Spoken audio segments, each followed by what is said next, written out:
Hello and good evening students. तो आज का हमारा टॉपिक है AML, that is acute myeloid leukaemia.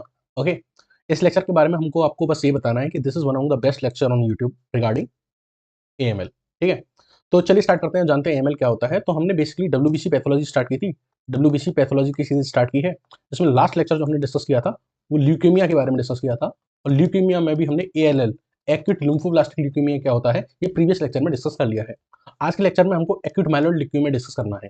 ये क्या होता है, इसको जानने के लिए अगर आप इन तीनों वर्ड्स का मतलब जान लेंगे कि एक्यूट का क्या मतलब होता है, माइलॉइड का क्या मतलब होता है और ल्यूकेमिया का क्या मतलब होता है, इन तीनों वर्ड का जब आपको मतलब समझ में आ जाएगा तब आपको एएमएल समझ में आ जाएगा।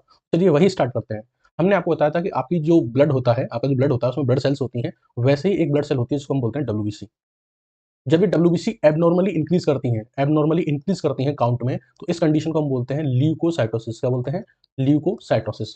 अब ये नंबर जो इंक्रीज हो रहा है एबनॉर्मली, वो क्यों हो रहा है? या तो किसी इन्फेक्शन या इन्फ्लेमेशन की वजह से इंक्रीज होता है, या किसी न्यूप्लास्टिक या कैंसर एक्टिविटी की वजह से इंक्रीज होता है।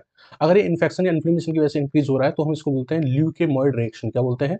Leukaemoid reaction. और अगर ये काउंट, डब्ल्यूसी का काउंट एबनॉर्मली इंक्रीज हो रहा है due to the neoplastic and cancerous nature, तो इस कंडीशन को हम बोलते हैं ल्यूकेमिया। क्या बोलते हैं? ल्यूकेमिया। ठीक है, इसी को हम दूसरे टर्म में बोलते हैं ब्लड कैंसर। क्या बोलते हैं? Blood cancer. तो आपको ये समझ में आ गया होगा कि एएमएल में हम किसके बारे में पढ़ने वाले हैं? ल्यूकेमिया के बारे में पढ़ने वाले हैं, यानी कि ब्लड कैंसर के बारे में पढ़ने वाले हैं।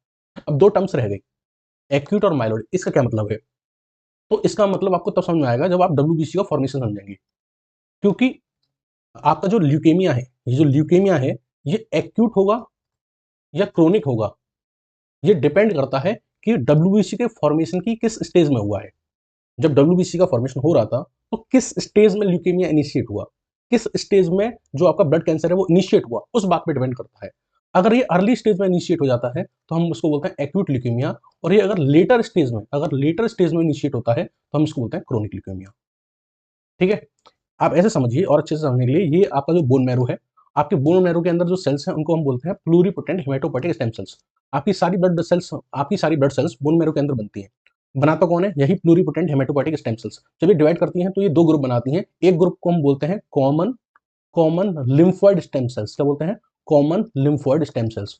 और ये जब डिवाइड करके दूसरा जो ग्रुप बनाती हैं उसको हम बोलते हैं common myeloid myeloid stem cells. दो ग्रुप बनाती हैं। ठीक है, तो जो कॉमन लिम्फोइड स्टेम सेल्स वाला जो ग्रुप है, ये आगे डिवाइड करता है और बनाता है लिम्फोब्लास्ट। और लिम्फोब्लास्ट जब कई सारी स्टेजेस से डिवाइड करके और डिफरेंशिएट होकर गुजरती है, तब ये मैचुरेट होकर बनाती है बी लिम्फोसाइट, टी लिम्फोसाइट और नेचुरल किलर सेल। उसी तरीके से जो आपकी कॉमन माइलॉइड स्टेम सेल्स होती हैं, जब ये डिवाइड करती हैं तो ये तीन ग्रुप बनाती हैं: colony forming unit granulocyte monocyte, colony forming unit erythrocyte और colony forming unit megakaryocyte. Colony forming unit erythrocyte RBC बनाएगा, colony forming unit megakaryocyte platelets बनाएगा, और colony forming unit granulocyte monocyte divide करके मोनोब्लास्ट और myeloblast बनाता है। जिसमें monoblast जो होता है वो आगे कई स्टेजेस में डिवाइड और डिफरेंशिएट करके मोनोसाइट बनाती है, और माइलोब्लास्ट कई स्टेजेस से गुजर के डिवाइड एंड डिफरेंशिएट करके जब मैचुरेशन करता है तो ये बनाता है एसिडोफिल, बेसोफिल और न्यूट्रोफिल। बात समझ आ गई? इस तरीके से आपने अपने पूरे ब्लड का फॉर्मेशन देखा। यहाँ आपने देखा कि आपकी आरबीसी का फॉर्मेशन हुआ, यहाँ प्लेटलेट का फॉर्मेशन हुआ, यहाँ आपका लिम्फोसाइट्स का फॉर्मेशन हो गया, यहाँ आपका मोनोसाइट्स का फॉर्मेशन हो गया, और यहाँ पे आपकी सारी ग्रेनुलोसाइट, एसिडोबेसिल, वेसोफिल और न्यूट्रोफिल का फॉर्मेशन हो गया। बात हमें ये समझनी थी कि डब्ल्यूबीसी का जब फॉर्मेशन हुआ तो किस स्टेज में ल्यूकेमिया इनिशिएट हुआ है, उसी बिहाफ में हम बोलेंगे कि वो एक्यूट है या फिर क्रोनिक है। अगर आपका ल्यूकेमिया इस ब्लास्ट स्टेज से पहले इनिशिएट हो जाता है तो हम इसको बोलते हैं एक्यूट ल्यूकेमिया। और इसके बाद अगर इनिशिएट होता है मैच्योर सेल्स में, किसमें? मैच्योर सेल्स में इनिशिएट होता है तो हम उसको बोलते हैं क्रोनिक ल्यूकेमिया। तो मान लीजिए जो ल्यूकेमिया है, अगर वो यहाँ लेटर स्टेजेस में इनिशिएट हो रहा है तो उसको बोलते हैं chronic leukaemia. Chronic leukaemia leukaemia और अगर पहले इनिशिएट होता है तो हम इसको बोलते हैं एक्यूट ल्यूकेमिया। Acute leukaemia. ठीक है, तो यहाँ आपको एक्यूट वर्ड का समझ में आ गया। इसका मतलब ये है कि जो ये ब्लड कैंसर इनिशिएट हुआ है, ये अर्ली स्टेज में इनिशिएट हुआ है। ठीक है, अब देखो अर्ली स्टेज में जब इनिशिएट होता है तो उसके पास दो ऑप्शन होते हैं, वो दो लीनिएज में इनिशिएट हो सकता है। अगर वो इस वाले लीनिएज में इनिशिएट हुआ है, इस वाले में, ऊपर वाले में, यानी लिम्फोइड सेल्स वाले में, तो हम इसको बोलते हैं एएलएल। क्या बोलते हैं? एएलएल। और अगर ये इनिशिएट हुआ है इस वाले लीनिएज में, माइलॉइड स्टेम सेल्स वाले लीनिएज में, तो फिर हम इसको बोलते हैं एएमएल। क्या बोलते हैं? एएमएल। तो एएलएल और एएमएल में समझ में आ गया। दिस एक्यूट लिम्फोब्लास्टिक ल्यूकेमिया, जो हमने प्रीवियस लेक्चर में डिस्कस किया था। और दिस इज आज जो हम डिस्कस करने वाले हैं एएमएल, एक्यूट माइलॉइड ल्यूकेमिया। क्योंकि ये कहां इनिशिएट हो रहा है? This is initiating in this myeloid stem cell lineage. बात समझ में आ गई? तो तीनों वर्ड समझ में आ गया। एक्यूट मतलब अर्ली स्टेज में स्टेब्लिश हुआ है, माइलॉइड मतलब इस वाले लीनिएज में इनिशिएट हुआ है, माइलॉइड वाले लीनिएज में इनिशिएट हुआ है, ल्यूकीमिया मतलब डब्ल्यूबीसी का कैंसर है। बात समझ में आ गई। सो बेसिकली अगर हम डेफिनेशन पे जाएं तो neoplastic rapid proliferation of WBC leukaemia, अगर ये अर्ली स्टेज में होता है तो एक्यूट ल्यूकेमिया, अगर लेटर स्टेज में होता है तो क्रोनिक ल्यूकेमिया, और अगर ये मान लीजिए माइलोब्लास्ट या माइलॉइड लीनिएज में इनिशिएट होता है, यानी कॉमन माइलॉइड स्टेम सेल्स में इनिशिएट होता है, कॉमन माइलॉइड स्टेम सेल्स में इनिशिएट होता है, या इन ब्लास्ट सेल में इनिशिएट होता है, माइलोब्लास्ट या मोनोब्लास्ट में, तो हम इसको बोलते हैं एक्यूट माइलॉइड ल्यूकेमिया। और अगर ये लिम्फोब्लास्ट में इनिशिएट होता है या लिम्फोइड स्टेम सेल्स में इनिशिएट होता है तो हम इसको बोलते हैं एक्यूट लिम्फोब्लास्टिक ल्यूकेमिया। क्लियर है? तो हमें ये वाला डिस्कस करना है आज, माइलॉइड वाला। एएलएल हम प्रीवियस लेक्चर में पढ़ चुके हैं। ठीक है, चलिए अब एएमएल के बारे में और डिटेल में डिस्कस करते हैं। तो एएमएल हमने कब कहेंगे कि हाँ एएमएल हो चुका है, एएमएल सेटअप हो चुका है? अगर आपके बोन मैरो में ब्लास्ट सेल का कंसंट्रेशन ग्रेटर देन 20% हो जाता है, तब हम कहते हैं कि एएमएल सेटअप हो चुका है। बेसिकली क्या होता है, मैं आपको जो बात समझाना चाह रहा हूँ वो ये है कि एक बार इसको रफ कर देते हैं तो आपको बेहतर समझ में आएगा। हमने आपको बताया था कि एक्यूट ल्यूकेमिया तब कहा जाएगा जब आपका ल्यूकेमिया ब्लास्ट सेल में इनिशिएट हो या उससे पहले, जब आपका ल्यूकेमिया ब्लास्ट सेल से इनिशिएट हो या फिर उससे पहले इनिशिएट हो, तो ये एक्यूट वाला होगा। ठीक है, अब अगर मान लीजिए ल्यूकेमिया इन सेल्स में एस्टेब्लिश हो जाता है, ठीक है, ल्यूकेमिया इन सेल्स में इनिशिएट हो जाता है, तो ये सेल्स रैपिडली प्रोलिफरेशन करेंगी। क्या करेंगी? रैपिडली प्रोलिफरेशन करेंगी इसी स्टेज में। ये नेक्स्ट स्टेज में डिफरेंशिएट या मैच्योरेशन नहीं करेंगी, यानी ये सेल्स इसी स्टेज पे डिवाइड करती रहेंगी। They will not differentiate, they will not maturate, यानी वो सेल्स कभी इस स्टेज पे नहीं पहुंचेंगी, जिसकी वजह से आपके बोन मैरो में इन्हीं ब्लास्ट सेल का जो काउंट है वो रैपिडली इंक्रीज करता रहेगा। What I want to tell you is that अगर इसी स्टेज में ल्यूकेमिया एस्टेब्लिश हो जाता है तो ये सेल्स जो हैं अब स्टेम सेल्स की तरह बिहेव करती हैं। ये इसी स्टेज पे क्या करती रहती हैं? डिवाइड करती रहती हैं। ये इसी स्टेज पे क्या करती रहती हैं? डिवाइड करती रहती हैं। ये आगे मूव नहीं करती, ये मैच्योरेशन शो नहीं करती, यहां तक नहीं पहुंचती, जिस रीजन से ब्लास्ट सेल का काउंट आपके बोन मैरो में इंक्रीज होता रहता है। और यही क्राइटेरिया है एएमएल का कि अगर बोन मैरो में जो माइलॉइड सेल्स हैं, माइलॉइड लीनिएज की जो सेल्स हैं, जो ब्लास्ट सेल्स हैं, उनका काउंट अगर 20% से इंक्रीज हो जाता है तो हम कह देते हैं कि एएमएल सेटअप हो चुका है ग्रेटर देन 20%, क्योंकि ये सेल आगे डिवाइड करके या डिफरेंशिएट करके मैच्योरेशन शो नहीं करती है। अब जब ये बोन मैरो में डिवाइड करती रहती हैं तो ये बोन मैरो से निकल के कहां चली जाती हैं? ब्लड में चली जाती हैं, और ब्लड से फिर निकल के ये हमारे टिश्यू में भी इन्फिल्ट्रेशन शो कर सकती है। अब आपको बताने जा रहे हैं बहुत इंपॉर्टेंट क्वेश्चन जो आपके एमसीक्यूज के लिए इंपॉर्टेंट है फॉर नीट पीजी। वो है, अगर आपसे कोई पूछता है most common leukemia in children, तो आपका आंसर है एएलएल, एक्यूट लिम्फोब्लास्टिक ल्यूकेमिया, और अगर आप प्रॉपर्ली बताना चाहें तो बी लिम्फोसाइट्स वाला, बीएएलएल। अगर यही उसने पूछा होता most common leukemia in the teenagers, answer अब भी आपका एएलएल रहेगा, लेकिन कौन सा वाला एएलएल? टीएएलएल, टी लिम्फोसाइट्स वाला। अगर वो उसका क्वेश्चन होता कि most common leukemia in the adult, तो अब आपका आंसर रहेगा AML, acute myeloid leukemia. Same question होता most common leukemia in children, लेकिन अब वो कह रहा है चिल्ड्रन विद डाउन सिंड्रोम, अब भी आंसर आपका क्या रहेगा? एएलएल। सेम क्वेश्चन होता most common leukemia in children with Down syndrome, लेकिन एज अगर बोल देता लेस देन 3 इयर्स, तो आंसर आपका हो जाता है एएमएल। ये आपको बहुत इंपॉर्टेंट है, ये आप याद रखने। पूछे most common leukemia in children, B ALL, in teenager, T ALL, adult, AML, children with Down syndrome, ALL, children with Down syndrome but age less than 3 year, AML. Okay, remember it. अभी सवाल आता है कि सर ये बोन मैरो है, इसमें मान लीजिए सेल जो होती हैं, सेल जो है वो इंक्रीज हो रही है, सेल इंक्रीज हो रही है, तो हमें कैसे पता चलेगा कि एएमएल की सेल है या एएलएल वाली सेल है? कौन सा लीनिएज है, हमें कैसे पता चलेगा? तो उसके लिए हम एक टेस्ट करते हैं, उसको बोलते हैं स्टेनिंग करते हैं माइलोपेरोक्सिडेज से। किससे? Myeloperoxidase, MPO. जो माइलॉइड लीनिएज वाली सेल्स होती हैं, ये जो माइलोब्लास्ट वाली, जो माइलॉइड लीनिएज वाली जो सेल्स होती हैं, ये होती है एमपीओ पॉजिटिव। क्या होती है? MPO positive. और जो लिम्फोब्लास्ट वाली सेल्स होती हैं, जो एएलएल वाली जो सेल्स होती हैं, ये होती हैं एमपीओ नेगेटिव, और ये होती हैं एमपीओ पॉजिटिव। इस तरीके से आप डिफरेंशिएट कर सकते हैं कि बोन मैरो में जो ब्लास्ट सेल का काउंट इंक्रीज कर रहा है वो एएमएल वाला है या फिर एएलएल वाला है। ठीक है, कंपेयर करते हैं कि माइलोब्लास्ट और लिम्फोब्लास्ट में क्या अंतर था, पहले बता चुके हैं, एक बार रिवाइज कर लेते हैं। जो लिम्फोब्लास्ट होती हैं वो स्मॉलर होती हैं, जबकि माइलोब्लास्ट होती हैं वो लार्जर होती हैं, और माइक्रोस्कोपी जब आप देखेंगे। लिम्फोब्लास्ट के अंदर जो साइटोप्लाज्म होता है वो स्कैंटी होता है, यहाँ पे मॉडरेट अमाउंट में होता है, और रॉड सेल्स यहाँ एब्सेंट होती हैं, यहाँ प्रेजेंट होती हैं। ये जो आप देख रहे हैं ये क्या है? और रॉड सेल्स हैं। ये क्या होती हैं? प्राइमरी लाइसोसोमल ग्रेन्यूल्स होता है। इनके बारे में आगे बात करेंगे। ठीक है, अगर हम यहाँ न्यूक्लियर क्रोमेटिन की बात करें, तो यहाँ कोर्स होता है, फाइन होता है। कोर्स का मतलब आप यहाँ देख रहे हैं नॉन यूनिफॉर्मली डिस्ट्रीब्यूटेड होता है। क्या होता है? नॉन यूनिफॉर्मली डिस्ट्रीब्यूटेड होता है, और इस वाले केस में आप देख रहे हैं यूनिफॉर्मली डिस्ट्रीब्यूटेड है। न्यूक्लियोलाई की बात करें तो इंडिस्टिंक्ट होते हैं, प्रोमिनेंट होते हैं और 1 to 4 होते हैं। तो यहाँ आप न्यूक्लियोलाई अप्रिशिएट कर सकते हैं, यहाँ इंडिस्टिंक्ट होते हैं थोड़ा। ओके, अब बात करते हैं टाइप ऑफ एएमएल। एएमएल कितने तरह का होता है? तो अगर हम एएमएल के टाइप्स की बात करें तो बेसिकली 2 क्लासिफिकेशन है। एक है FAB classification, that is French American British classification, और एक है डब्ल्यूएचओ क्लासिफिकेशन। पहले हम फैब क्लासिफिकेशन देख लेते हैं। तो फैब क्लासिफिकेशन में 8 टाइप्स का होता है, और टाइप का जो नाम है वो है AML 0 to AML M7, AML M0 to AML M7। और ये जो हमने डिवाइड किया है 8 टाइप्स में, it is based on morphology and cytochemistry. It is based on morphology and cytochemistry. हमने इनको 8 टाइप्स में डिवाइड कर किया है, from AML M0 to AML M7। सबसे पहले बात करते हैं AML M0 के बारे में। AML M0 को हम दूसरे टर्म में क्या बोलते हैं? Minimally differentiated AML। क्या बोलते हैं? Minimally differentiated AML। अच्छा, इसमें बेसिकली क्या होता है कि जो ब्लास्ट काउंट होता है वो ग्रेटर देन 20% होता है। अब देखो, ये जो AML है, AML M0, इसमें क्या होता है टेक्निकली रूप से कि जो आपकी ये कॉमन माइलोइड स्टेम सेल्स हैं, ठीक है, इनसे क्या बनना है? माइलोब्लास्ट बनना है।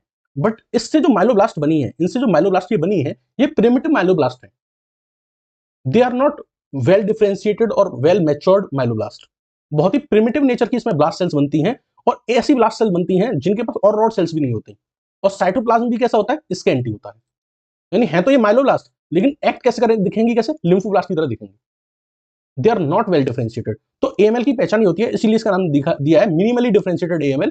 इसमें ब्लास्ट काउंट तो 20% से ज्यादा है, जो क्राइटेरिया हमारा था AML में कि हमारा जो ब्लास्ट काउंट है वो 20% से ज्यादा होना चाहिए, तो हम AML कंसीडर करेंगे, तो वो तो है। बट इसमें जो माइलोब्लास्ट सेल्स बन रही हैं, ये जो माइलोब्लास्ट सेल बन रही हैं, ये कैसी हैं? They are primitive. इनके पास और सेल्स भी प्रेजेंट नहीं है, साइटोप्लाज्म जैसा स्कैंटी है, ठीक है। And blast cells show no clear evidence of myeloid differentiation under light microscopy. बताया था कि माइलोब्लास्ट की तरह दिखती नहीं है, ये प्रॉपर डिफरेंशिएशन नहीं है। अच्छा, उसी अब हमने कहा था कि जो हम टेस्ट करेंगे पता करने के लिए कि लिम्फोब्लास्ट है या माइलोब्लास्ट है, तो उस टेस्ट में भी ये फेल हो जाती है। माइलोपेरोक्सिडेज हमने से हम एमपीओ टेस्ट जब हमने किया, एमपीओ स्टेनिंग जब की, तो उसमें भी ये कैसे आती है? नेगेटिव आती है। और सूडान ब्लैक भी स्टेनिंग में भी ये कैसे आती है? नेगेटिव आती है, ठीक है।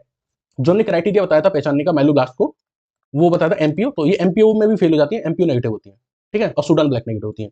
तो फिर पता कैसे करेंगे कि ये कौन सी सेल्स हैं? तो इसके लिए हम करते हैं इम्यूनोफिनोटाइपिंग।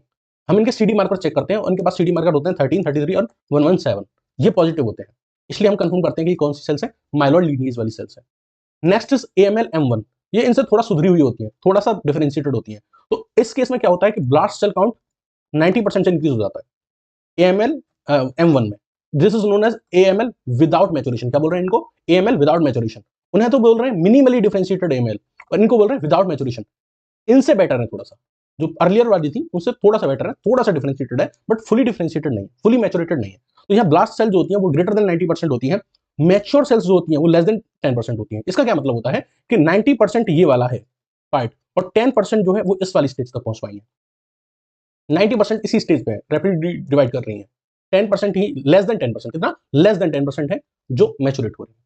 हाँ, लेकिन इनके पास और रॉड सेल प्रेजेंट है, यहाँ एब्सेंट थी, यहाँ प्रेजेंट है। सॉरी, ये कहा लगा दिया उन्हें, ठीक है, ये यहाँ पे प्रेजेंट है और रॉड सेल, तो थोड़ा सा ये उनसे वेल डिफरेंशिएटेड है। माइलोब्लास्ट अगर एमपीओ टेस्ट करेंगे तो ये कैसे आएगा? पॉजिटिव आएगा इनमें। माइलोब्लास्ट कैसी होती है? लिटिल मैच्योरेशन शो कर रही है, लिटिल मैच्योरेशन शो कर रही है, इसलिए 10 लेस देन 10% कैसी है? मैच्योरेटेड है, ठीक है। लेकिन इससे आगे स्टेज पे बहुत कम जाती है, बहुत कम जाती है। और अगर इनका एमपीओ टेस्ट किया तो ये पॉजिटिव आई, और सूडान ब्लैक टेस्ट किया तो भी कैसा आया? पॉजिटिव आया। क्लियर है? नेक्स्ट बात करें तो that is AML M2। AML M2 इनसे थोड़ा और ज्यादा मैच्योरेटेड है, इसलिए इसका नाम किया AML with maturation. AML M0 minimally differentiated AML, AML M1 AML without maturation, and AML M2 AML with maturation. अगर हम बात करें टोटल जो 8 टाइप्स हैं, उनमें से मोस्ट कॉमन AML जो है वो कौन सा है? AML M2 है, और सबसे ज्यादा मैच्योरेशन शो करता है, मोस्ट कॉमन और मोस्ट मैच्योरेटेड अमंग ऑल दीज 3। इसमें अगर ब्लास्ट सेल का काउंट की बात करें तो 30 to 89% इसमें ब्लास्ट सेल्स होती हैं, और ग्रेटर देन 10% मैच्योरेशन शो करती है, यानी ये थोड़ा सा मैच्योरेशन की तरफ जा रहा है। ओके, तो यहाँ 30 to 89% ब्लास्ट सेल्स होती हैं, ग्रेटर देन 10% सेल्स जो होती है मैच्योरेशन शो करती हैं, और मैच्योरेशन होकर वो माइलोब्लास्ट से नेक्स्ट स्टेज में एंटर कर जाती हैं, जिसको बोलते हैं प्रोमाइलोसाइट्स। क्या बोलते हैं? प्रोमाइलोसाइट्स या फिर माइलोसाइट्स। प्रोमाइलोसाइट्स और माइलोसाइट्स, यानी थोड़ा सा इनके अंदर कॉन्फिडेंस आया आगे मैच्योरेशन होने का, तो ये उससे थोड़ा और बेटर निकले, ठीक है। अब माइलोब्लास्ट जो सेल्स होती हैं वो यहाँ पे प्रेजेंट होती हैं, वो मैच्योरेशन भी शो करने लगी हैं थोड़ा थोड़ा, और इनके पास और रॉड सेल्स भी प्रेजेंट होती हैं। इनका एमपीओ टेस्ट कराओगे, माइलोपेरोक्सिडेज पॉजिटिव पाया जाता है, और सूडान ब्लैक भी क्या पाया जाता है, पॉजिटिव स्ट्रेस पाया जाता है। तो ये कंफर्म करता है कि हाँ ये माइलॉइड लिनिएज की सेल्स है।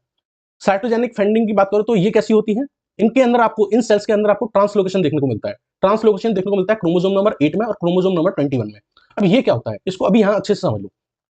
ये मान लो आपका क्रोमोसोम 1 है, एक क्रोमोसोम है ये आपका, ठीक है, ये आपका दूसरा क्रोमोसोम है, ठीक है, ये दूसरा क्रोमोसोम है। अब क्या होता है कि इन दोनों क्रोमोसोम के बीच में क्या होता है, थोड़ा एक्सचेंजिंग होती है जेनेटिक मटेरियल की, क्या होती है, जेनेटिक मटेरियल की एक्सचेंजिंग होती है, जिसकी वजह से क्या होता है कि यहाँ कोई जीन जो होता है उसका थोड़ा सा हिस्सा चल के इसके पास चला जाता है, और यहाँ जो जीन होता है उसका थोड़ा सा हिस्सा टूट के इसके पास चला जाता है। तो बेसिकली हो जाती है जीन की मिक्सिंग, जीन का हो जाता है फ्यूजन, क्या होता है, फ्यूजन। तो जो जीन बनता है नेक्स्ट वो बनता है मिक्स जीन बनता है, क्या बनता है, मिक्स जीन या फिर फ्यूजन जीन। इसका जीन इसके साथ मिक्स हो गया और इसका जीन इसके साथ मिक्स हो गया, तो मिक्स जीन या फ्यूजन जीन बनके तैयार होता है। तो साइटोजेनिक फाइंडिंग में हमको क्या देखने को मिलता है, ट्रांसलोकेशन देखने को मिलता है बिटवीन क्रोमोसोम नंबर 8 एंड 21, और फ्यूजन जीन बन के क्रिएट होता है, और उस फ्यूजन जीन को बोलते हैं रन एक्स टी1 जीन फ्यूजन। ये फ्यूजन जीन बनता है, ठीक है। और ये वाला जो AML M2 है इसकी बेटर प्रोग्नोसिस है एज कंपेयर टू M0 और M1। M0 और M1 से कंपैरिजन में ये जो हमारा M2 है इसकी प्रोग्नोसिस अच्छी है। अच्छी इसलिए है क्योंकि इसकी सेल्स ने कुछ करेज दिखाया है मैच्योरेशन की तरफ जाने का। जितना ज्यादा सेल्स मैच्योरेशन की तरफ जाना प्रोसीड करेंगी, उतना वो जो ल्यूकेमिया है वो लेस डेंजरस होगा, और वो उतना ही हमारे लिए बेटर होगा। तो ये तो बात करी हमने AML M2 के बारे में। Now we will talk about AML M3। जो हमारा AML M3 है इसको हम दूसरे लफ्जों में APML भी बोलते हैं। APML का मतलब होता है एक्यूट प्रोमाइलोसिटिक ल्यूकेमिया। इस ल्यूकेमिया में क्या होता है कि ट्रांसलोकेशन होता है बिटवीन क्रोमोसोम नंबर 15 एंड 17, जिसकी वजह से एक नया फ्यूजन जीन क्रिएट होता है जिसको बोलते हैं PML रारा जीन फ्यूजन। जिसमें PML का मतलब होता है प्री माइलोसिटिक ल्यूकेमिया, और रारा का मतलब होता है रेटिनॉइक एसिड रिसेप्टर अल्फा। अब इस में होता क्या है, बेसिकली इस फ्यूजन से पहले हमारा रारा जीन अकेला था, अलोन रारा जीन था। वो रारा जीन एक ट्रांसक्रिप्शन फैक्टर पैदा करता था। ये ट्रांसक्रिप्शन फैक्टर जो है वो रेटिनॉइक एसिड के साथ मिलके हमारा जो ग्रेनुलोसाइट्स होती हैं, एसिडोफिल, बेसोफिल, न्यूट्रोफिल, इनके मैच्योरेशन को डील करता था। यानी जो माइलॉइड सेल्स हैं इनके डिफरेंशिएशन में हेल्प करता था, और मैच्योरेशन ऑफ प्रोमाइलोसाइट्स में हेल्प करता था। यानी कि मेरा कहने का मतलब ये है कि जो हमारा रारा जीन था वो क्या करता था, वो इस कॉमन माइलोइड स्टेम सेल्स के मैच्योरेशन में हेल्प करता था। और ये जो माइलोब्लास्ट है ये आगे चल के प्री माइलोसाइट्स बनाते थे और माइलोसाइट्स बनाते थे, तो इनके मैच्योरेशन में हेल्प करता था। लेकिन क्योंकि अब ये रारा जीन ब्रेक डाउन हो चुका है और इसकी जगह एक नया फ्यूजन जीन क्रिएट हो गया है। अब ये जो फ्यूजन जीन है जो क्रिएट हुआ है ये क्या कर देगा कि ये इस मैच्योरेशन को रोकेगा, यानी माइलोब्लास्ट जो है इनको आगे मैच्योरेशन होने से रोकेगा। कैसे रोकेगा वो हम आपको बताते हैं। जो आपकी माइलोब्लास्ट है, ये जो आपकी माइलोब्लास्ट है, इनसे ये एसिडोफिल, बेसोफिल, न्यूट्रोफिल कैसे बनता है वो समझिएगा। ये जो माइलोब्लास्ट है ये मैच्योर होकर बनाती है प्रोमाइलोसाइट्स माइलोसाइट्स बनाती हैं, माइलोसाइट मेटामाइलोसाइट्स बनाती हैं, मेटामाइलोसाइट बेंड फॉर्म बनाती हैं, तब जाके न्यूट्रोफिल बनती है। लेकिन इस रारा जीन फ्यूजन की वजह से PML रारा जीन फ्यूजन की वजह से क्या होता है कि ये वाला जो प्रोसेस चल रहा था ये इस स्टेज पे जाके क्या हो जाता है, ब्लॉक हो जाता है, अरेस्ट हो जाता है। मतलब प्रोमाइलोसाइट्स से माइलोसाइट्स नहीं बनती हैं, अरेस्ट हो जाती है ड्यू टू दिस PML रारा जीन फ्यूजन। ओके, सो क्या हो रहा है, मैच्योरेशन पे ब्लॉकेज लग रहा है। अच्छा, साथ ही साथ क्या होता है कि ये जो सेल्स हैं ये अब इसी स्टेज पे, जिस स्टेज पे है, यानी प्रोमाइलोसाइट्स वाली जो स्टेज है, इसी पे क्या करती हैं, यही डिवीजन करना स्टार्ट कर देती हैं, डिवीजन करती रहती हैं। ये आगे मैच्योरेशन की तरफ प्रोसीड नहीं करती हैं, ये अपनी इसी स्टेज पे क्या करती हैं, रैपिडली डिवीजन करना स्टार्ट कर देती हैं। साथ ही साथ इनके अंदर क्या प्रेजेंट होती हैं, और रॉड सेल्स प्रेजेंट होती हैं। क्या प्रेजेंट होती हैं, और रॉड सेल्स प्रेजेंट होती हैं। अब ये और रॉड सेल्स जो होती हैं ये या तो क्रिस क्रॉस फॉर्म में प्रेजेंट होती हैं, या फिर ये ट्रायंगुलर फॉर्म में प्रेजेंट होती हैं, ट्रायंगुलर बॉडी की फॉर्म में प्रेजेंट होती हैं। जब ये जो और रॉड सेल्स हैं जब ट्रायंगुलर बॉडी की फॉर्म में प्रेजेंट होती हैं तो हम उसको बोलते हैं फाइव बॉडी। क्या बोलते हैं, फाइव बॉडी। अब ये जो आपकी और रॉड्स हैं, ये जो फाइव बॉडी है, ये क्या है बेसिकली, ये है प्राइमरी एज़ोरोफिलिक ग्रैन्युल्स। क्या है, प्राइमरी लाइसोसोमल ग्रैन्युल्स है। इनको हम एज़ोरोफिलिक ग्रैन्युल्स भी बोलते हैं। क्या बोलते हैं, एज़ोरोफिलिक ग्रैन्युल्स भी बोलते हैं, ठीक है। तो बेसिकली जो आपकी और रॉड्स हैं, जो फाइव बॉडी हैं, जो क्रिस क्रॉस फॉर्म में प्रेजेंट है या फिर ट्रायंगुलर फॉर्म में प्रेजेंट है, ये प्राइमरी लाइसोसोमल ग्रैन्युल्स होते हैं। इनके अंदर क्या भरा होता है, इनके अंदर भरा हुआ होता है प्रोकोगुलेंट मटेरियल। तो ऐसी प्रोमाइलोसाइट्स जिनके अंदर जो आपकी और रॉड सेल्स हैं वो क्रिस क्रॉस फॉर्म में है या ट्रायंगुलर बॉडी की फॉर्म में है, ऐसी प्रोमाइलोसाइट्स को हम क्या बोलते हैं, फैगट सेल्स बोलते हैं। इन फैगट सेल्स के अंदर क्या भरा हुआ है, प्रोकोगुलेंट मटेरियल भरा हुआ है in the form of rod sales and five body. Okay, क्या बोलते हैं इन सेल्स को, फैगट सेल्स। तो अगर आप यहाँ देख पा रहे होंगे इस डायग्राम में, ये एक फैगट सेल है। ये क्या है, एक फैगट सेल है। इसमें आपको ये जो दिख रहे हैं, ये जो क्रिस क्रॉस फॉर्म में दिख रही है, ये क्या है, ये है और रॉड सेल्स, और रॉड्स क्रिस क्रॉस फॉर्म में प्रेजेंट है, ठीक है।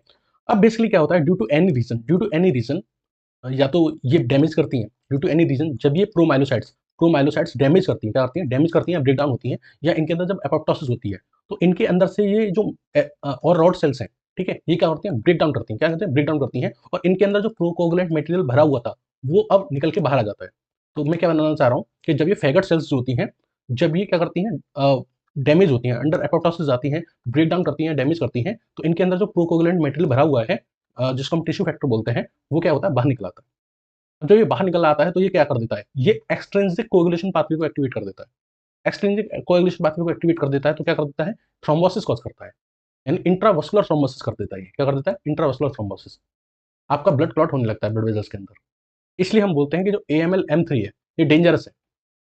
ठीक है, क्यों डेंजरस है, क्योंकि ये कॉज करता है DIC। जब इसमें जो सेल्स हैं, प्रोमाइलोसाइट सेल्स हैं, जिनको हम फैगट सेल्स भी बोलते हैं, जब ये ब्रेक डाउन करती हैं तो इनके अंदर से प्रोकोगुलेंट मटेरियल निकलता है, वो एक्सट्रिंसिक कोएगुलेशन पाथवे को एक्टिवेट कर देता है, जो DIC कॉज कर सकता है, डिसैमिनेटेड इंट्रावस्कुलर कोएगुलोपैथी कॉज कर सकता है। ओके, इसलिए AML जो होता है, AML M3 जो होता है, इसमें कभी भी कीमोथेरेपी नहीं कराते हैं, क्योंकि जो कीमोथेरेपी अगर आप कराओगे तो उससे क्या हो सकता है, ये जो सेल्स हैं डैमेज हो सकती हैं और प्रोकोएगुलेंट मटेरियल बाहर आ सकता है और वो DIC कॉज कर सकता है। इसलिए आप याद रखना, ट्रीटमेंट की जब हम बात करेंगे, ट्रीटमेंट की बात करेंगे, तो AML और ALL दोनों का जो ट्रीटमेंट होता है वो होता है कीमोथेरेपी। क्या होता है, chemotherapy. Except except AML M3, AML M3 इसमें कीमोथेरेपी नहीं कराते।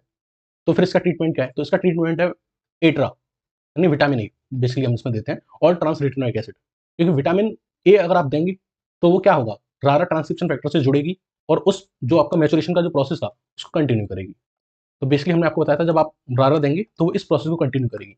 ये जो मैचुरेशन वाला प्रोसेस था, जो अरेस्ट लग गया था, इस अरेस्ट को रिमूव कर देगी, क्योंकि जो आपकी विटामिन ए है वो रारा ट्रांसक्रिप्शन फैक्टर से जुड़ेगी और इस प्रोसेस को कंटिन्यू कर देगी और इस ब्लॉक को हटा देगी। ठीक है, तो उसके ट्रीटमेंट में AML M3 का जो ट्रीटमेंट है वो क्या है, अट्रा और ट्रांस रेटिनोइक एसिड किसके साथ देते हैं, आर्सेनिक ऑक्साइड के साथ देते हैं। रिमूव कर देती है ब्लॉक को एंड मैचुरेशन स्टार्ट कर देती है। डायग्नोसिस ऑफ चॉइस की बात करें तो मैं आपको फिर बता देता हूँ कि जितने भी आपके AML है, जितने भी आपके AML हैं या जितने भी आपके ALL है, सबका जो डायग्नोसिस ऑफ चॉइस होता है वो रहता है फ्लो साइटोमेट्री। क्या रहता है, flow cytometry, flow cytometry. Except AML M3, AML M3 इसमें जो आपका डायग्नोसिस ऑफ चॉइस रहता है वो रहता है फिस। फिस का क्या मतलब होता है, फ्लोरेसेंस इन सिटू हाइब्रिडाइजेशन। इसलिए किया जाता है, ये क्या होती है, फ्लोरेसेंस इन सिटू हाइब्रिडाइजेशन क्या होता है, ये एक मॉलिक्यूलर साइटोजेनिक टेक्निक होती है जिसका यूज किया जाता है क्रोमोसोमल एबनॉर्मलिटी को चेक करने के लिए। कौन सी क्रोमोसोमल एबनॉर्मलिटी, जो AML M3 में होती है, उसका नाम है translocation between chromosome number 15 and 17। बाकी जितने भी AML ALL हैं सबके लिए जो डायग्नोसिस ऑफ चॉइस जो रहेगी वो क्या रहेगी, फ्लो साइटोमेट्री। तो इस तरीके से हमने AML M3 पढ़ लिया। अब बात करेंगे AML M4 के बारे में। तो जो आपका AML M4 है, इसको हम बोलते हैं AMML, AMML। इसका नाम है एक्यूट माइलोमोनोसाइटिक ल्यूकेमिया। इसमें क्या होता है कि आपकी माइलोब्लास्ट और मोनोब्लास्ट दोनों का ल्यूकेमिया आपको देखने को मिलता है। माइलोब्लास्ट और मोनोब्लास्ट दोनों का काउंट देखने को मिलता है। अब तक हम पढ़ रहे थे कि सर माइलोब्लास्ट इंक्रीज कर रहे थे, माइलोब्लास्ट वाला लीनियज इंक्रीज कर रहा था। अब हम कह रहे हैं कि माइलोब्लास्ट और मोनोब्लास्ट दोनों ही इंक्रीज कर रहे हैं। ओके, ऐसा कब होता है, प्रोलिफरेशन ऑफ माइलोब्लास्ट और मोनोब्लास्ट दोनों देखा जाता है। ऐसा तब होता है जब हमको cytogenic abnormality, inversion of chromosome number 16 दिखता है। यानी AML M4 में हमको क्या देखने को मिलता है, इन्वर्जन ऑफ क्रोमोसोम नंबर 16। इसमें क्या होता है कि मान लीजिए क्रोमोसोम नंबर 16 है, इसका एक टुकड़ा कहीं से टूटता है और टूटने के बाद उल्टा होकर यहीं जुड़ जाता है। ठीक है, उल्टा होकर यहीं जुड़ जाता है, यानी टूट के उल्टा होकर यहीं जुड़ जाता है। इसको हम बोलते हैं इन्वर्जन ऑफ क्रोमोसोम नंबर 16, जिसकी वजह से क्या होता है, एक जीन फ्यूजन क्रिएट होता है जिसको हम बोलते हैं CBF MYH fusion. CBF MYH fusion, एक नया जीन क्रिएट होता है। अब CBF का मतलब होता है कोर बाइंडिंग फैक्टर। अब ये कोर बाइंडिंग फैक्टर जो होता है ये हेल्प करता है दोनों के मैच्योरेशन में, माइलोब्लास्ट और मोनोब्लास्ट दोनों के हेल्प डिफरेंशिएशन में और मैच्योरेशन में। जो आपका CBF जीन था ये आपके माइलोब्लास्ट मोनोब्लास्ट दोनों के डिफरेंशिएशन मैच्योरेशन में हेल्प करता है। लेकिन अब ये जीन टूट गया, अब एक नया जीन क्रिएट हो गया जिसको बोलते हैं CBF MYH फ्यूजन जीन। ये क्या कर देगा, इस पाथवे को डिस्क्रिप्ट कर देगा, यानी मोनोब्लास्ट और माइलोब्लास्ट के डिफरेंशिएशन और मैच्योरेशन को रोक देगा और ये सेल्स यहीं इसी स्टेज पे क्या करती रहेंगी, डिवाइड करती रहेंगी। नेक्स्ट हम बात करते हैं AML M5 के बारे में, जिसको हम बोलते हैं एक्यूट मोनोब्लास्टिक ल्यूकेमिया। मोनोब्लास्टिक ल्यूकेमिया मतलब इसमें क्या होगा, सिर्फ और सिर्फ मोनोब्लास्ट क्या करेंगी, प्रोलिफरेट करेंगी। तो इसमें सिर्फ मोनोब्लास्ट का प्रोलिफरेशन देखने को मिलता है और इसका जो रीजन है वो है translocation between chromosome number 9 and 11। दोनों क्रोमोसोम के बीच में क्या होगा, जेनेटिक मैटर का एक्सचेंज होगा, एक नया फ्यूजन जीन क्रिएट होगा जिसको बोलते हैं हम MLL-T3 जीन फ्यूजन। ठीक है, अब ये जो नॉर्मली हमारा जो ये MLL जीन जो होता है ये बेसिकली क्या करता है, हॉक्स जीन को रेगुलेट करता है। और जो हॉक्स जीन को रेगुलेट करता है, ये हॉक्स जीन जो होते हैं वो क्या करते हैं, हमारी नॉर्मल हेमेटोपोइसिस को क्या करते हैं, कंट्रोल करते हैं। अब जो ये रिजल्टिंग फ्यूजन जीन क्रिएट हुआ है ये क्या करता है, प्रोलिफरेशन को तो इंक्रीज कर देता है और मैच्योरेशन और डिफरेंशिएशन को कम कर देता है। यानी कि जो आपका नया फ्यूजन जीन क्रिएट हुआ है, जिसको हम बोलते हैं MLL-T3 जीन फ्यूजन, ये क्या करता है कि वो जीन्स जो प्रोलिफरेशन कराते हैं उनको एक्टिवेट कर देता है और वो जीन जो मैच्योरेशन और डिफरेंशिएशन कराते हैं उनको सप्रेस कर देता है। जिसकी वजह से क्या होता है, मोनोब्लास्ट का एक्सेसिव प्रोलिफरेशन होता है, यानी मोनोब्लास्ट का काउंट बढ़ता जाता है। ये इसी स्टेज में बढ़ती जाती है, मैच्योरेशन नहीं करती है, क्योंकि मैच्योरेशन और डिफरेंशिएशन वाली जो जीन है उनको सप्रेस कर दिया गया है। अच्छा, अब जब ये मोनोब्लास्ट यहाँ पे इंक्रीज करती रहेंगी तो फिर ये यहाँ से निकल के कहाँ जाएंगी, यहाँ से निकल के ब्लड में चली जाएंगी और ब्लड से फिर ये हमारी बॉडी के टिश्यू में जाएंगी और टिश्यू में टिश्यू इन्फिल्ट्रेशन करेंगी। M4 और M5 दोनों में क्या होता है, मोनोब्लास्ट इंक्रीज करती हैं। M5 में ज्यादा मोनोब्लास्ट होती हैं और इसलिए ये ब्लड में जाती हैं और ब्लड से फिर ये टिश्यू में चली जाती हैं। जब ये गम्स में जाती हैं तो ये कॉज करती हैं गम्स हाइपरट्रॉफी और जब ये स्किन में जाती हैं तो ये कॉज करती हैं ल्यूकेमिया क्यूटिस। ओके, नेक्स्ट हम बात करते हैं AML M6 के बारे में। तो AML M6 जो होता है इसको हम बोलते हैं प्योर रैथ्रोइड ल्यूकेमिया, प्योर रैथ्रोइड ल्यूकेमिया, या हम इसको बोलते हैं डी गुलिमो डिसीज। ओके, इसमें क्या होता है, ये जो आपका आरबीसी वाला जो यूनिट थी, आरबीसी वाला जो लीनियज था, इसमें आपको देखने को मिलेगा प्रोलिफरेशन, यानी आपको इस CFUE कॉलोनी फॉर्मिंग यूनिट इराथ्रोसाइट वाली जो लीनियज है, इसमें आपको क्या देखने को मिलेगा, यहाँ इन सेल्स में आपको क्या देखने को मिलेगा, प्रोलिफरेशन देखने को मिलेगा। और प्रोलिफरेशन का जो रीजन होगा वो क्या रहेगा, TP53 जीन का म्यूटेशन। तो TP53 जीन के म्यूटेशन की वजह से आपको जो CFUE वाला जो लीनियज है, जो सेल्स हैं कॉलोनी फॉर्मिंग यूनिट इराथ्रोसाइट, इनके अंदर क्या देखने को मिलेगा, प्रोलिफरेशन देखने को मिलेगा। वहीं बात करें AML M7 के बारे में, तो AML M7 को हम बोलते हैं एक्यूट मेगा कैरियोसाइटिक ल्यूकेमिया। इसमें क्या होता है, जो आपका ये वाला लीनियज है CFUM colony forming unit mega karyocyte वाला लीनियज है, इन सेल्स में आपको प्रोलिफरेशन देखने को मिलेगा। और क्या आपको देखने को मिलेगा, प्लेटलेट्स नहीं बनेंगी, मैच्योर प्लेटलेट्स नहीं बनेंगी। ठीक है, AML M6 में मैच्योर आरबीसी नहीं बनेंगी और इस केस में मैच्योर प्लेटलेट्स नहीं बनेंगी। ये इसी स्टेज पर सेल्स प्रोलिफरेशन करती रहेंगी। जब आप बोन मैरो का एस्पिरेशन करोगे तो आपको ड्राई टाइप देखने को मिलता है in the case of AML M7, क्योंकि बोन मैरो में अंदर क्या हो जाता है, फाइब्रोसिस हो जाती है। बोन मैरो में क्या हो गई है, फाइब्रोसिस होती है। तो जब आप एस्पिरेशन करते हो तो ड्राई टाइप देखने को मिलता है, खाली सिरिंज निकल के आता है। कॉज की बात करें, AML M7 का जो कॉज होता है वो होता है गाटा1 जीन म्यूटेशन या फिर ट्राइसोमी ऑफ क्रोमोसोम नंबर 21, यानी डाउन सिंड्रोम के केस में आपको AML M7 ज्यादा देखने को मिलता है। अगर डाउन सिंड्रोम नहीं है तो फिर ट्रांसलोकेशन देखने को मिलता है बिटवीन क्रोमोसोम नंबर 1 एंड 22। ठीक है, जिसकी वजह से क्या होता है, CFUE जो सेल्स हैं इनका अंदर प्रोलिफरेशन देखने को मिलता है और मैच्योर प्लेटलेट्स नहीं बनती हैं। ये मैं पहले बता चुका हूँ, most common type of leukaemia in down syndrome with the children less than 3 years. तो आंसर क्या जाएगा, AML M7। लेकिन अगर एज मेंशन ना करी हो, for any as most common leukaemia पूछे तो आंसर है AL। ठीक है, तो ये हमने अब तक बात करी थी, वो था फेब क्लासिफिकेशन। क्या आंसर था, फेब क्लासिफिकेशन। अब हम बात करते हैं WHO क्लासिफिकेशन। तो WHO क्लासिफिकेशन के हिसाब से जो आपका AML होता है वो 5 तरह का होता है। जो 5 टाइप्स के AML है वो हमने यहाँ सीक्वेंस में लिख रखे हैं, एक एक करके हम पढ़ते हैं। पहला होता है AML with defining genetic abnormalities, यानी कि ऐसा AML जिसमें हमको जेनेटिक डिफेक्ट देखने को मिलते हैं, यानी जेनेटिक डिफेक्ट की वजह से होने वाला AML। दूसरा होता है AML associated with myelodysplastic syndrome, यानी ऐसा AML जिसमें हमको माइलोडिस्प्लेसिया देखने को मिलता है। क्या होता है अभी बात करेंगे। थर्ड जो AML है वो है एसोसिएटेड विद थेरेपी, यानी किसी और कैंसर का ट्रीटमेंट चल रहा था उसकी वजह से AML हुआ। एंड फोर्थ है AML NOS, इसको हम बात करेंगे आगे, नॉन अदरवाइज स्पेसिफाइड। इसका मतलब ये होता है कि जो फेब क्लासिफिकेशन वाला था वो हमने इसमें डाल दिया है, अभी आगे बात करेंगे। फिफ्थ वाला जो है वो है AML associated with Down syndrome, यानी कोई बच्चा जो डाउन सिंड्रोम से अफेक्टेड है उसके अंदर जो AML हमको देखने को मिलता है वो। ठीक है, तो चलिए ये 5 टाइप है, एक एक करके थोड़ा डिटेल में डिस्कस कर लेते हैं। पहला है AML विद जेनेटिक एबनॉर्मलिटीज। तो जेनेटिक एबनॉर्मलिटीज हम पहले देख चुके हैं जब फेब क्लासिफिकेशन पढ़ा था, तो वहां हमने पढ़ा था कि एक ऐसा AML जिसमें ट्रांसलोकेशन देखने को मिलता है बिटवीन क्रोमोसोम नंबर 8 एंड 21। तो 8 एंड 21 के बीच में ट्रांसलोकेशन हमको कहां देखने को मिला था, AML M2 में। और हमें वहां देखने को मिला था एक फ्यूजन जीन क्रिएट होता है जिसको बोलते हैं RUNX1 T1 जीन फ्यूजन। ठीक है, हमको ट्रांसलोकेशन देखने को मिला था बिटवीन क्रोमोसोम नंबर 15 एंड 17। ठीक है, ये कहां देखने को मिला था, AML M3 में। और एक हमारा फ्यूजन जीन क्रिएट होता वो था PML रारा जीन फ्यूजन। ठीक है, मैकेनिज्म हम फेब क्लासिफिकेशन में पढ़ चुके हैं कि इसकी वजह से कैसे AML होता है। ठीक है, उसी तरीके से हमको AML दिखा था जिसमें इन्वर्जन हुआ था क्रोमोसोम नंबर 16 का, और ये कहां देखने को मिला था, AML M4 में। इसमें क्या हुआ था, इसमें भी एक फ्यूजन जीन क्रिएट हुआ था जिसको बोलते हैं CBF कोर बाइंडर फैक्टर, और MYH11 जीन का फ्यूजन देखने को मिला था। इस वाले जो केस में AML M4 में हमको इजनोफिलिया भी देखने को मिलता है, यानी इजनोफिल का काउंट जो होता है इसमें बड़ा हुआ होता है। उसी तरीके से हमें ट्रांसलोकेशन देखने को मिला था बिटवीन क्रोमोसोम नंबर 9 एंड 11। कहां देखने को मिला था, AML M5 में। और यहाँ पे जीन फ्यूजन जो क्रिएट हुआ था वो था MLL और MLL-T3 जीन फ्यूजन। ठीक है, और हमको AML M6 में भी हमको जेनेटिक म्यूटेशन देखने को मिला था, वो कौन सा था, mutation of T53 gene. Okay, similarly हमको ट्रांसलोकेशन देखने को मिला था between chromosome number 1 and 22 non down syndrome वाले पेशेंट में जब AML हो रहा था, एंड ये हमको देखने को मिला था AML N7 में। ठीक है, वैसे ही हमें ट्रांसलोकेशन देखने को मिलता है बिटवीन क्रोमोसोम नंबर 6 एंड 9। इसकी वजह से भी क्या होता है, AML होता है। इस वाले AML में क्या होता है, बेसोफिलिया होता है, बेसोफिल का काउंट बढ़ जाता है। ये same translocation between chromosome number 6 and 9 आपको एक डिसीज में और देखने को मिलेगा, उसका नाम है एडिनॉइड सिस्टिक कार्सिनोमा। ठीक है, अब हम बात करें AML with NPM mutation. NPM mutation की वजह से भी AML होता है, ये आपको जस्ट याद करना है। और CEBPA म्यूटेशन की वजह से भी AML होता है, ये दोनों आपको एज इट इज याद करना है। ओके, चलिए सेकंड वाला हम क्या हमारा क्या था, AML associated with MDS myelodysplastic syndrome. देखो होता क्या है, जब कोई सेल कैंसरस स्टेज में जाती है तो उससे पहले एक प्री कैंसरस स्टेज भी होती है जिसको हम बोलते हैं डिस्प्लेसिया।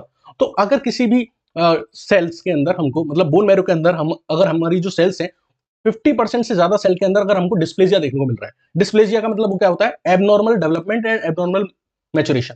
तो कैंसरस से पहले एक प्री कैंसरस स्टेज होती है जिसमें जो सेल्स होती हैं वो डिस्प्लेसिया स्टेट में जाती हैं।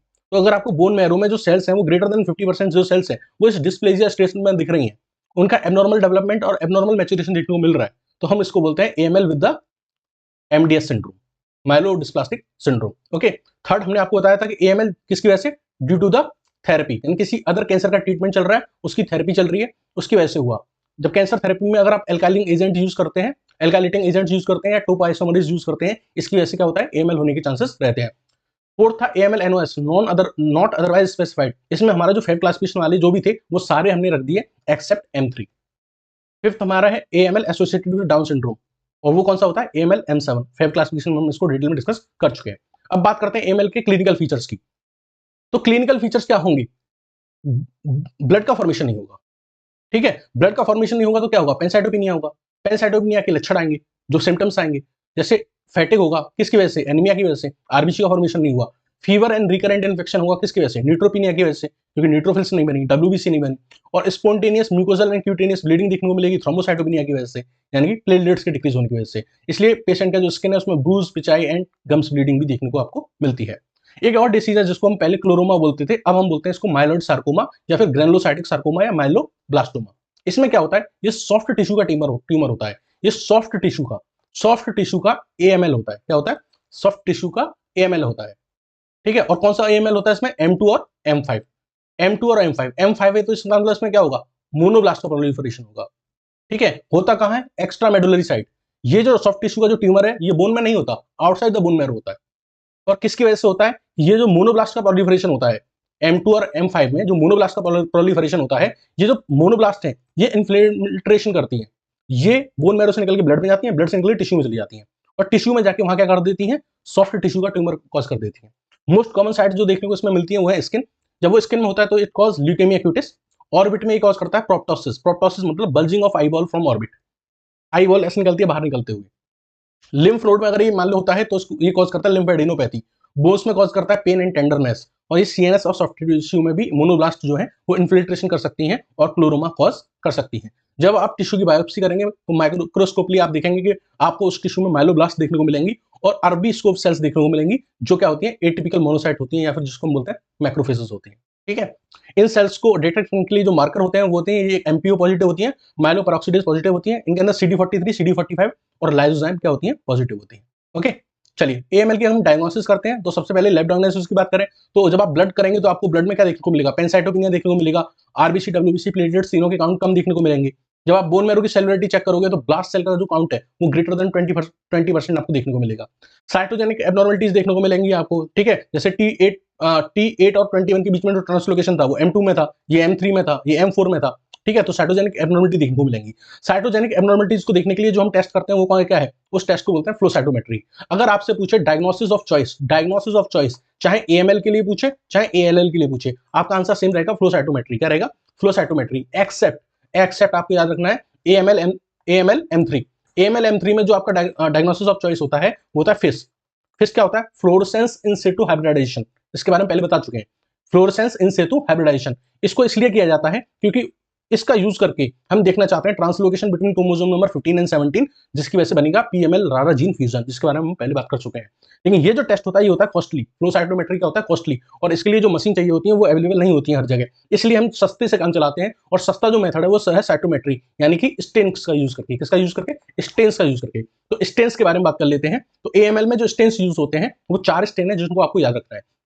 जो हमारा पास स्टेन है, ये किसके काम आता है, एक तो हमने इसको एएलएल में पढ़ाया था कि जो पास स्टेन है वो एएलएल में काम आता है, साथ ही साथ ये किसमें, एएमएल M3, M6 और M7, इनमें क्या देता है, डॉट पॉजिटिविटी देता है। क्या देता है, डॉट पॉजिटिविटी देता है, यानी सेल्स में जो ग्रेन्यूल्स होते हैं उनको क्या कर देता है, डॉट डॉट कर देता है, ठीक है। तो हमने एएलएल में पढ़ा रखा है डॉट पॉजिटिविटी, तो ये डॉट ब्लॉक पॉजिटिविटी देता है कहाँ पे, एएलएल में, एएमएल M3, M6 और M7 में। जो माइलोपेरोक्सीडेज है वो किस किस को स्टेन कर सकता है, AML M1 M2 और M4। और जो CAE है chloro acetate esterase, same AML M1 M2 and M4। और जो नॉन स्पेसिफिक एस्टरेज है ये किसको स्टेन करता है, मोनोब्लास्ट को, AML M4 और M5 को। चलिए देखते हैं। जो AML M0 था ये हमने आपको बताया था माइलोपेरोक्साइडेज नेगेटिव था, ये बहुत ही प्रिमिटिव सेल्स थी, तो ये कैसी थी, MPO नेगेटिव थी। इनके लिए हम क्या करते थे, इम्यूनोफिनोटाइपिंग करते थे। क्या करते थे, इम्यूनोफिनोटाइपिंग करते थे, CD मार्कर की हेल्प से हम इसको डिटेक्ट करते थे। वहीं बात करें AML M1 M2 और M4, ये क्या होते हैं, MPO पॉजिटिव होते हैं और CAE chloro acetate esterase positive होते हैं। वहीं बात करें हम AML M3 M6 और M7, तो हम इनके बारे में बता चुके हैं। ये इनके लिए कौन सा स्टेन यूज होता है, पास स्टेन। कौन सा यूज स्टेन होता है इनके लिए, पास स्टेन। ये पास स्टेन, ये पास स्टेन, ठीक है। ये तो क्या होता है, MPO नेगेटिव होता है। क्या होता है, MPO नेगेटिव होता है। AML M1 M2 M4 ये क्या होते हैं, MPO पॉजिटिव और CAE पॉजिटिव। बात करें AML M5 और M4, ये होते हैं NSC पॉजिटिव। NSC पॉजिटिव मतलब नॉन स्पेसिफिक एस्टरेज पॉजिटिव। अगर आप यहाँ पे AML M4 को देख पा रहे होंगे तो आप ये देख पा रहे होंगे कि ये CAE और NSC दोनों को पॉजिटिव देता है, यानी क्लोरो एसिटेट एस्टरेज को भी पॉजिटिव रिजल्ट दे रहा है और नॉन स्पेसिफिक एस्टरेज दोनों स्टेन्स को पॉजिटिव रिजल्ट दे रहा है। तो इसलिए इसको हम बोलते हैं डुअल एस्टरेज पॉजिटिविटी। तो MCQ में अगर आपसे आ जाता है कि कौन सा ऐसा AML है जो डुअल एस्टरेज पॉजिटिविटी देता है, तो आपका आंसर है AML M4। प्रोग्नोसिस की बात करें कि कौन सा प्रोग्नोसिस अच्छा है, किस AML का प्रोग्नोसिस अच्छा है, तो answer is M2 M3 and M4। इनका क्या है, प्रोग्नोसिस अच्छा है। देखो पहले जो AML का क्राइटेरिया था, अर्लियर जो AML का क्राइटेरिया था वो ये था कि अगर 20% से ज्यादा ब्लास्ट सेल हैं तभी हम AML को कंसीडर करेंगे। But as per latest update अगर AML तब भी कह सकते हैं जब हमको ट्रांसलोकेशन दिख जाए, यानी हमको ये जो तीनों ट्रांसलोकेशन मैंने आपको बताए हैं 8 and 21 15 and 17 in version of 16, अगर आपको ये ट्रांसलोकेशन दिख जाते हैं तब भी हम इनको क्या कंसीडर करेंगे, AML कहेंगे, चाहे ब्लास्ट सेल का क्वांट 20% से ज्यादा हो या ना हो। पहले ये क्राइटेरिया था कि 20% से ज्यादा होना चाहिए तभी AML कंसीडर किया जाएगा। But as per the latest update अगर आपको ये ट्रांसलोकेशन दिख रहे हैं और AML काउंट 20% से ज्यादा है या नहीं है, इससे मैटर नहीं करता है। अगर ये ट्रांसलोकेशन है तो हम इसको AML कंसीडर करेंगे। बात करें ट्रीटमेंट की, तो चाहे आपसे ALL हो चाहे AML हो, ट्रीटमेंट होता है कीमोथेरेपी। क्या होता है, कीमोथेरेपी। एक्सेप्ट बहुत इंपॉर्टेंट है AML M3 इसमें हम नहीं करते कीमोथेरेपी, क्योंकि इसकी कीमोथेरेपी करते हैं तो सेल ब्लास्ट हो जाती है तो कोगुलेंट जो मटेरियल था वो बाहर आ जाता था और वो कॉज कर देता था DIC। बताया था मैंने आपको, DIC कॉज कर देगा। इसलिए यहाँ AML M3 के केस में हम क्या करते हैं, कीमोथेरेपी यूज नहीं करते हैं, हम यूज करते हैं विटामिन E का, उसको देते हैं किसके साथ, आर्सेनिक ऑक्साइड के साथ। ये इसका ट्रीटमेंट होता है। ये लेक्चर कैसा लगा कमेंट सेक्शन में बताइएगा। Thank you and have a nice day.